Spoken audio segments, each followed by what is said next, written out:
I would like to thank you, Jordan, for being here with us today on the We Don't Play show. How are you doing today? Thank you so much for having me, Favor. I'm doing great. Beautiful day and getting a lot done. Amazing, amazing. You know, we got to connect on Clubhouse some months ago, and look at how far time is just going with so much happening in the process, and I'm sure a lot of growth has also happened since we last spoke. So I would love people to know more about you, what you do, and let's get into discussion about, you know, starting a business and how you're able to take that business to the next level, especially when it comes to mental health and sustainability. I am Jordan Tepper. I'm the chief confectioner and founder of East Tasty Candy Company here in East Nashville, Tennessee. And, I started making candy for my own mental health. I was in a job that I didn't like, it was meant to be a dream job. I took it because it was where I knew I should be, and it ended up being a dream job turning into a nightmare. And I was in a really, really deep depression.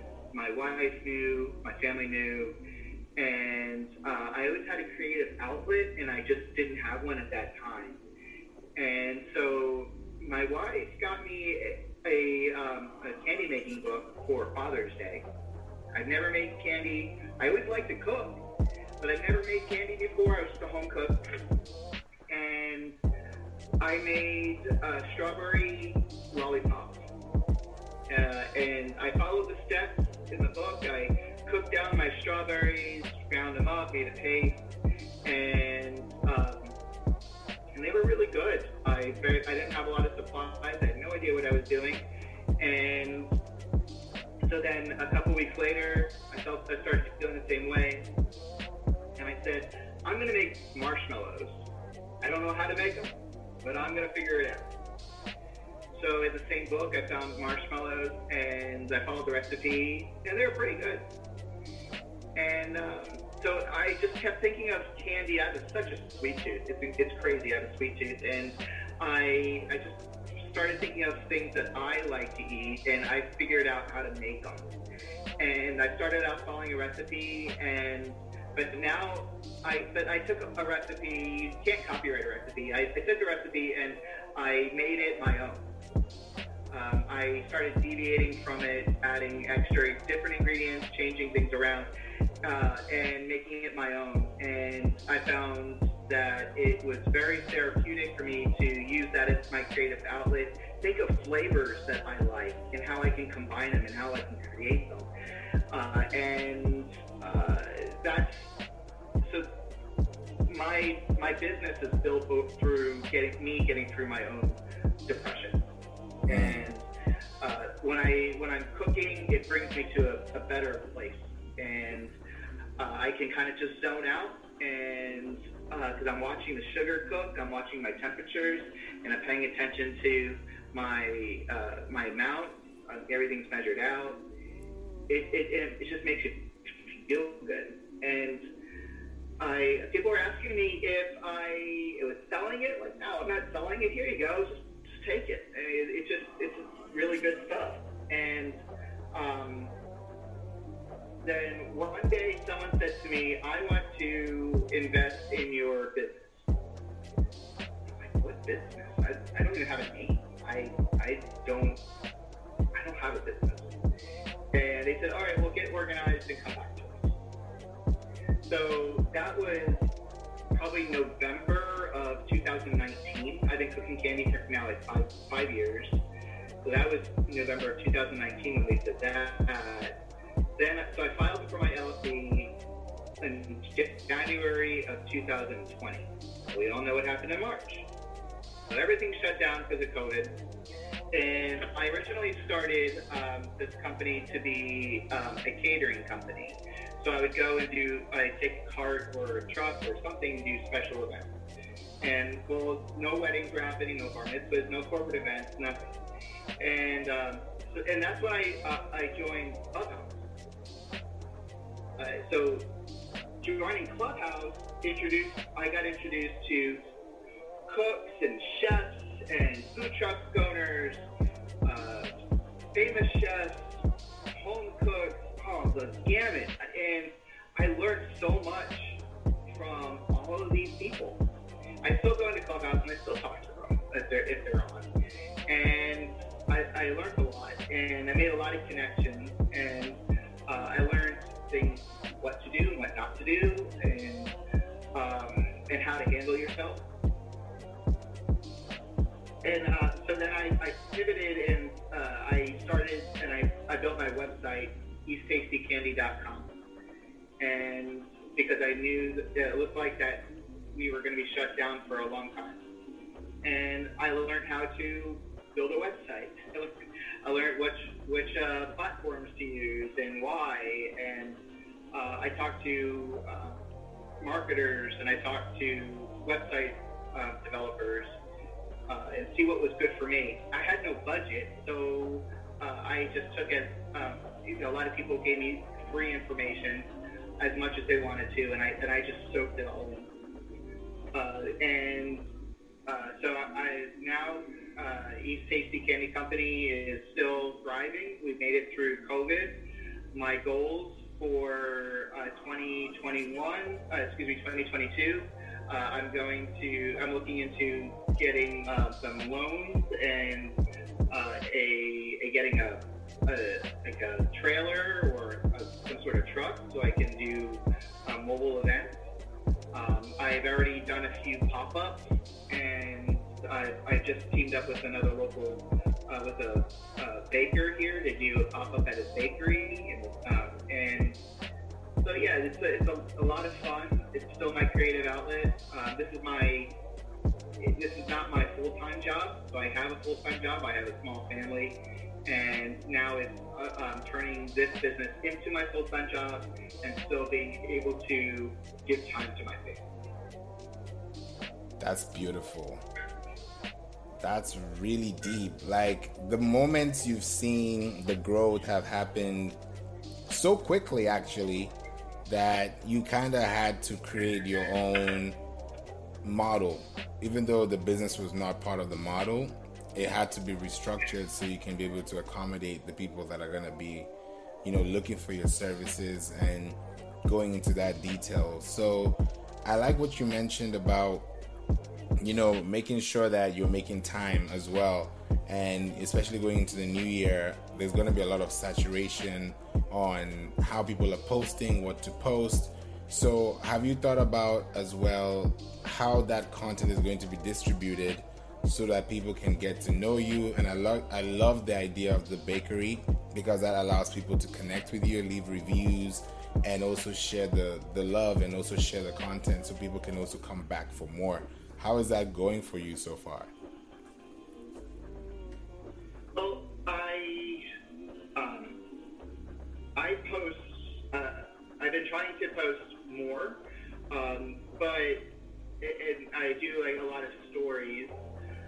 Most of my posting is on Instagram, and that feeds into my, so on Instagram I'm at East Tasty, and I take my posts in stride. Like, I really don't have a plan for my posts, because I need to not just focus on social media, but I need to focus on myself and on my family, and I can't just say like, okay, I'm going to take this whole day off from my family so I can concentrate on Instagram.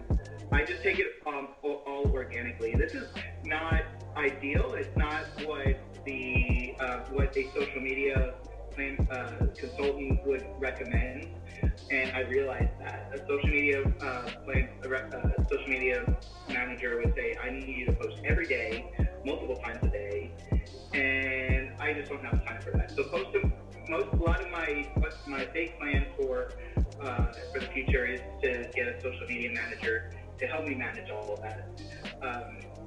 I do have a lot of consistent people, repeat orders, and through my Instagram, people get to know me, and my business and see that it is actually a family business, that it's just me. And they'll also start seeing my daughter helping out too. And for growth, I'm almost at 3,000 followers, and that's all organic. I haven't bought any, and I'm using that word of mouth, networking with other foodies, bakeries, bagel makers, people around here to start spreading the word. And Nashville has a very small food-oriented community, and I'm just glad to really be a part of it. One thing that made me feel really good was I went to a night market. I went to a market here, and somebody was like, "Oh my gosh, you're him! You make the candy." And I'm like, "Yeah, I do." She's like, "I want you to start selling here." I'm like, "Okay, who are you?" She's like, "I manage this market. I manage a few markets, and I want you to start selling them." I'm like, okay, that made me feel really good that somebody recognized me. Yeah. Somebody knows and was excited for myself. That's beautiful. And that's how it starts, really. One person recommends, say, yo, he's the best, make sure you taste this. And then they do it, and then people start to refer you to different places, and that starts to change the way people actually connect with you, because they have their own experiences and their own memories that you were able to help them share. That's really, really innovative. And I was also thinking about something you mentioned earlier when you mentioned about cooking and just being in the kitchen generally, which is so therapeutic to you. And that's something a lot of people actually do. Some people get full when they smell the aroma and it tastes really good and it smells good, and they're like, oh yeah, my stomach is full, I can't eat no more. But you've not even eaten the food yet. But that kind of feeling and that kind of satisfaction holistically, how does that play into your passion? Because that also drives the hard work and also drives the smart decisions you make for your business. Well, that's for creating flavors or being So I create my flavors for what I like. For example, I was at a local coffee shop here, and they had a cold brew with a orange foam. And it sounds different. I was like, I'll try it. And it was during the summertime. It was refreshing. It was so good. And so when I'm drinking this, I'm like, I can make a candy out of this. So I'm tasting the flavor profiles. I tasted coffee. I tasted chocolate. Of course, orange from the foam. And I'm like, I can do this. I can make this. So I made a marshmallow out of it. And so I made the marshmallow. I made a coffee marshmallow. Added a little bit of chocolate flavor. Chocolate emulsion, an orange emulsion, and after a few tries, getting everything at the right amount, it tasted just like the drink. I took it over to them. They're like, this tastes like our drink. I know. You're welcome. And so it's for me. I've worked in restaurants since I was in high school, either as a server, manager, food runner, expediter, and so it is easy for me to think of a flavor and try to recreate it, or read a recipe and say that doesn't sound right, or that's too much work. If I'm going to create something to sell, I want to be able to easily make it and reproduce it fast and efficiently. Right. And that's all part of the creative process. Is you're driving down the road and you're like, churros. How do I make a churro candy? Or what don't I like? What flavors don't I like? What flavors should I try? And so July, I made a dill pickle gummy. Okay. And so for going through a creative process, I just took a jar of pickle juice, jar of pickles out of my fridge, and used some of the pickle juice out of it, and used my regular recipe. And it was the most disgusting thing I ever tried. Wow. But then I was like, okay, why was it disgusting? What made this gross? Why did I have to spit it out? And I thought it was because of the vinegar. Pickles use vinegar. Well, vinegar and sugars, they don't really go together. So I created a pickle brine without vinegar. And so just messing with the amount of pickle, finding the right pickle flavoring. Because first time I made it with the pickle brine, but it didn't have a lot of flavor, so I had to get pickle flavoring to boost it up a little bit more. In July, I released it, and that was my best month ever. I actually had to, I shut down the kitchen, I shut everything down in August, just so I could catch up. Wow. And so I wanted, when I'm making candy, I want it to be more of an experience. I want people to say, like, when they eat a marshmallow, people say to me, I don't like marshmallows. Well, store-bought marshmallows are kind of gross. They don't have a lot of taste, and you pretty much only put them in hot chocolates or make s'mores. But homemade marshmallows, my homemade marshmallows are made with real chocolate, or real vanilla, or real strawberries, or real flavors, and real ingredients. And so when you eat them, they're soft and fluffy. You put a vanilla marshmallow in your coffee, it's going to make it thick and creamy. It's going to add all that vanilla is going to sit there. So you're basically going to have a sweet vanilla latte made from marshmallow. Okay. It's really, really good. And I went into a chai room, and people were talking about the way that they like to make their chai. They're all Indian. But a lot of them are from India, and somebody that was in there was also in a lot of the chef rooms, so she knew me. And so I was just listening, not really saying anything, and I actually made, from that conversation, I made a chai marshmallow, and I sent it I shipped it to the people in America. I couldn't ship it to India. I shipped it to the people in America that were in that room, and they said it was really good. I haven't made a chai marshmallow since, because I put it on the website and it didn't really sell, but I can make a chai marshmallow, I can make Earl Grey.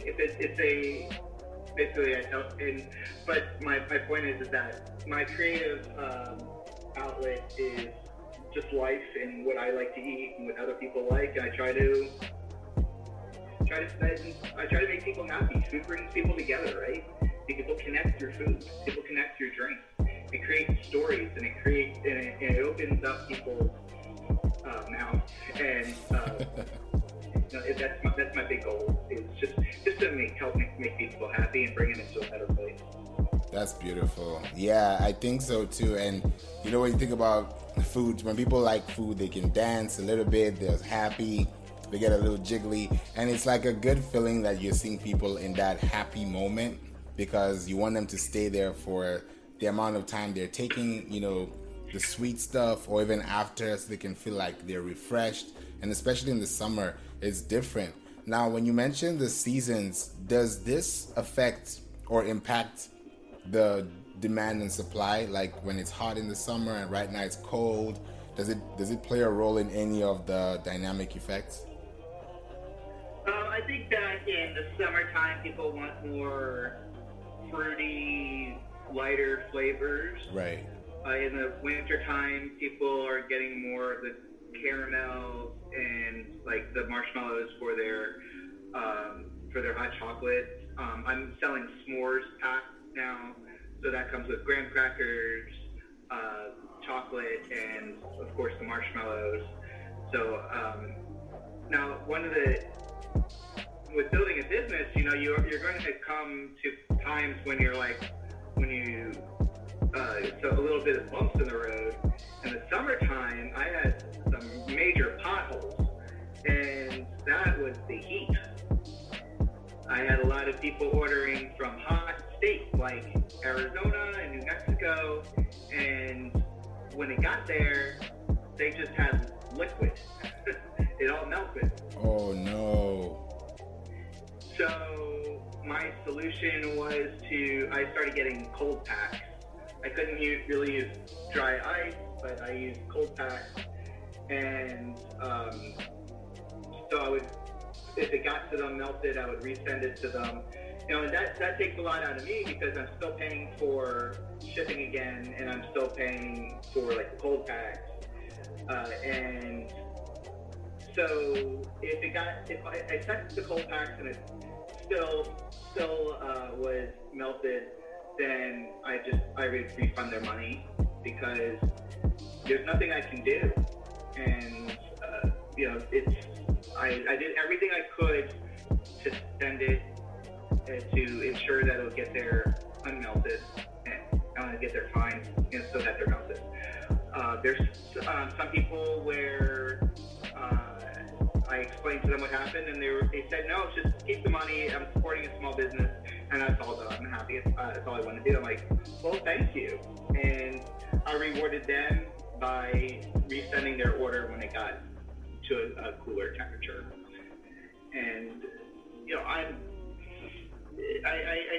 want to be able to keep my get reorders and keep my clientele happy and let them know that being a small business, I'm able to do that. It's not like I have to jump through hoops to talk to HR or manager. I am HR and I am manager. Exactly. So now that you're thinking about wearing those different hats as well, and making sure that your clients and your customers are happy, especially now with COVID, how does that work when people have to touch and transport and really be delicate on how they're handling goods? Is that something that you think about, or okay, they're going to take care of that because that's a policy that they abide by? Well, when I'm making the candy, of course I'm wearing my PPE, I'm wearing my gloves and aprons, and everything's getting wiped down. If I do a personal delivery, I do in Nashville, I'll do a personal delivery. I will wear a mask and pretty much just ring the doorbell and leave it at their door.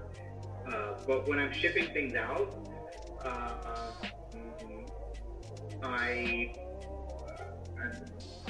I'm not quite sure what is the procedure. I could just bag it up and ship it out. I've been vaccinated and I've had my booster and everything, so I'm making sure everything I do is fine. But as for what happens in transport, I really can't control. Right. Wow. During COVID, I guess we're still during COVID, but when late in the this past year, I just did the same thing when it was time for me to do a local delivery. I would just knock on the door and send them a text. Shopify sends them a text too. That's the platform I use. They send an email and a message that it's been delivered. Okay. So, okay. But I'm the only cook, so I just have to worry about myself. Wow. So when it comes to demand, does it get overwhelming for you, or are you able to say we can't do past this number of orders, we'll push to the next month in terms of the supply? How does that go? Well, there's been times where somebody would order something and I didn't realize that I didn't have the flavor, so I would just reach out to them and ask them if they wouldn't mind having another one. Usually people are fine with that. Okay. As for an abundance of orders,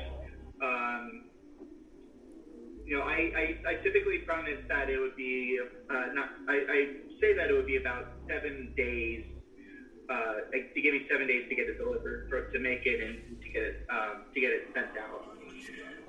But say this in July when I had a lot of orders coming in, I was probably another 5 days behind, and I would just keep in contact with everybody. Hey, I'm running behind. It'll come. I'll let you know when it's getting sent out, because it is only me. Now there are times when my wife has helped me as well, and so she'll, if we need more space, I'll be able to find more space, more time, and you just make it work. Exactly.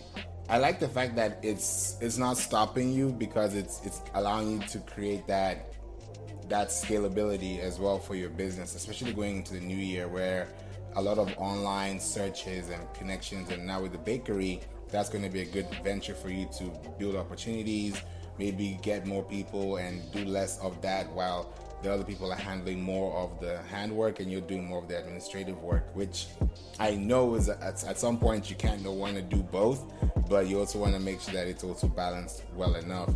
And even going to the new year, where would you see, East Tasty Candy going to, as far as like from the local region to now amass, like you said, they're in different states? How do you see that playing a role for you now with what you've seen in the past, at least 2 years at least? I see for the next year, my goal is to get more organized and get more packaging. I want it to make, when somebody gets a local delivery, or even I send it out, when they open the package, I want it to be more of an experience for when they're getting their candy. Right now I'm just using post office boxes, like what I get from the post office, so it's not really fun. It just says United States Postal Service on it. So I want to get personalized that way. I'm getting my finances and into check, and seeing how I can actually get that food truck.